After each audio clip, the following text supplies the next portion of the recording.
மச்சான் காலைல இருந்து சாப்பிடவே இல்லடா. இன்னைக்கு செம்மையா சாப்பிடுறோம். என்ன இவ கால் பண்றா? ஹலோ கர்மமா, உனக்காக பிரியாணி சிக்கன் பக்கோடா செஞ்சு வச்சிக்கிறோம். சீக்கிரமா சாப்பிட்டுக்கு வா. அப்படியா? இந்த வரேன் இரு.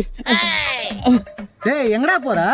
டேய் வீட்ல பிரியாணி சிக்கன் பக்கோடா எல்லாம் செஞ்சு வச்சிருக்காங்களா. நான் சாப்பிட போறேன். இது நீங்களே சாப்பிடுங்க. வாடா சாப்பிடலாம். டேய் எங்கடா பிரியாணி சிக்கன் பக்கோடா எங்கடா? கர்மமா, உனக்காக பின்னாடி வெயிட் பண்ணிட்டு வா. எங்க சிக்கன் பிரியாணி சிக்கன் பக்கோடா எங்க? எங்க? டான் டான். இதுவா? ஆமா, இது பிரியாணி, இது சிக்கன் பக்கோடா. பொடி சொல்றா. டேய் மச்சான் சாப்பாடு இருக்குல்ல? டேய் சோறெல்லாம் காலி. அடி போவி.